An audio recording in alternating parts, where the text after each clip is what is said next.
हमारे इस खास सेगमेंट एक्सप्लेनर में आपका बहुत स्वागत है। मैं हूं आपके साथ शिवानी पांडे। एक्सप्लेनर में अक्सर हम अंतर्राष्ट्रीय खबरों की बात करते हैं, उसका जिक्र होता है और आज हम बात करेंगे पाकिस्तान की। पाकिस्तान का जिक्र इसलिए आज ज़रूरी है क्योंकि पाकिस्तान में नई सरकार का गठन हो गया है। हालांकि कैबिनेट बाद में डिसाइड होगा कि किसको कौन सा कार्यभार संभाला जाएगा या दिया जाएगा, लेकिन फिलहाल वहां के जो 24वें प्रधानमंत्री हैं वो शहबाज शरीफ बन गए हैं। शहबाज शरीफ पाकिस्तान के पूर्व प्रधानमंत्री नवाज शरीफ के छोटे भाई हैं और दूसरी बार वो पाकिस्तान के प्रधानमंत्री का ही पद संभाल रहे हैं। 201 सांसदों के समर्थन से उनकी ये सरकार बनी है।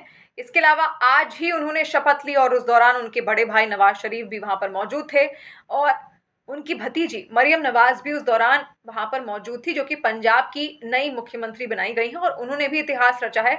कोई महिला मुख्यमंत्री जिसको पहली बार पंजाब का सीएम बनाया गया है, तो ये पदभार उन्होंने संभाला है और आज जब उनके चाचा का शपथ ग्रहण समारोह होता है तो वहां पर मौजूद रहती हैं। लेकिन जैसे ही वो संसद के अंदर पहुंचे और अपने भाषण की उन्होंने शुरुआत की, शहबाज शरीफ ने, उनकी जबान फिसल गई। देखिए, भारत के जिक्र के बिना पाकिस्तान के किसी भी नेता का काम नहीं चल सकता। उनकी रोजी रोटी ही भारत से ही चलती है। और जब पहली बार 24वें प्रधानमंत्री के रूप में बोलना शुरू किया शहबाज शरीफ ने, पहले ही लाइन गड़बड़ कर दी। दरअसल वो ये भूल गए कि वो प्रधानमंत्री बन चुके हैं। उन्होंने खुद को विपक्ष का नेता बताया, क्योंकि इससे पहले वो विपक्ष के नेता भी रह चुके थे। और जब वो बोल रहे थे तो प्रधानमंत्री की बजाय उन्होंने खुद को विपक्ष का नेता बता दिया। और ऐसा कैसे हो सकता है कि पाकिस्तान की संसद के अंदर कश्मीर का जिक्र ना हो, और वो भी तब जब कोई सत्ता में नया नया आया हो, वो कश्मीर का जिक्र ना करे। तो एक बार फिर से आग उगलने का काम पाकिस्तान की ओर से किया गया है। इसीलिए ये खबर आज महत्वपूर्ण है, क्योंकि कश्मीर का जिक्र एक बार फिर से पाकिस्तान की संसद में हुआ है और शहबाज शरीफ, जो कि पाकिस्तान के 24वें और नए प्रधानमंत्री बने हैं, जिनको दूसरी बार ये पदभार दिया गया है, उन्होंने कहा कि कश्मीर में लोग मारे जाते हैं। कश्मीर के अलावा उन्होंने इजरायल का जिक्र भी किया कि इजरायल फिलिस्तीनियों पर लगातार हमले कर रहा है, गाजा पर हमले कर रहा है। और आगे ये भी कहा लोगों से, वहां के सांसदों से, कि अब उनको एक बिल लाना चाहिए, कश्मीर के लिए एक प्रस्ताव लाना चाहिए। और संसद में उन्होंने कश्मीर और फिलिस्तीन की आज़ादी के लिए संसद में प्रस्ताव पास करना चाहिए, ये तक कह दिया। तो ऐसा कैसे हो सकता है कि कोई नया नया प्रधानमंत्री बना हो और कश्मीर का जिक्र उसकी ओर से ना किया जाए? ये केवल प्रधानमंत्री बनने के बाद की बात नहीं है। शहबाज शरीफ जब इससे पहले चुनाव लड़ रहे थे, उस दौरान भी उन्होंने कई बार उनके भाषणों में कश्मीर का जिक्र किया था, क्योंकि कश्मीर वहां की आम जनता के लिए एक इमोशनल पॉइंट कह सकते हैं, जिसकी वजह से आम जनता लोगों से और ज्यादा जुड़ जाती है। लेकिन बार बार पाकिस्तान और पाकिस्तान के नेता ये भूल जाते हैं कि वो केवल भाषणों तक ही कश्मीर उनके जहन में सीमित है, क्योंकि वो हमेशा से भारत का अभिन्न हिस्सा रहा है और हमेशा रहेगा।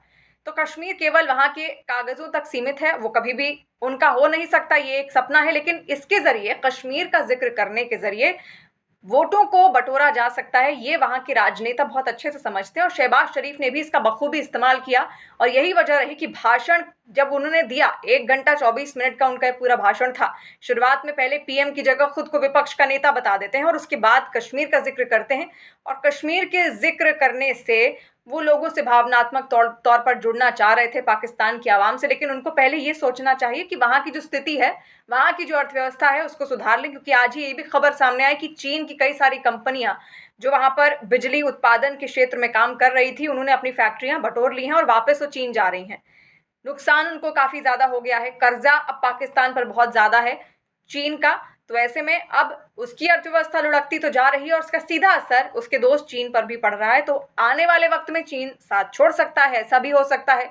और दूसरी ओर एक बार फिर से पाकिस्तान इसलिए घिर रहा है क्योंकि पाकिस्तान में जो आम चुनाव हुए 8 फरवरी को, उसके बाद अमेरिका में 33 सांसद ऐसे हैं जिन्होंने जो बाइडेन को चिट्ठी लिखी है बाकायदा, और ये कहा है कि पाकिस्तान में जो आम चुनाव हुए हैं उनमें धांधली हुई है, उसकी जांच कराई जाए। और अगर कोई भी अमानता वहां पर पाई जाती है या कोई भी तरीके से धांधली पाई जाती है, तो वहां की जो नई सरकार जो अब गठित हो रही है, धीरे धीरे, प्रधानमंत्री तो बन चुके हैं, कैबिनेट भी जल्द ही बन जाएगा, उसका भी गठन हो जाएगा, उसको अमेरिका की ओर से मान्यता नहीं दी जाएगी। तो आपको क्या लगता है कि जो आम चुनाव हुए हैं उस पर क्या असर पड़ा होगा किसी चीज का, या फिर धांधली हुई होगी या फिर नहीं? आपको क्या लगता है, कमेंट सेक्शन के जरिए जरूर बताइए। और कोई ऐसा टॉपिक जिस पर आप चाहते हैं हम चर्चा कर सकते हैं, वो भी आप कमेंट सेक्शन के जरिए हमें बता सकते हैं।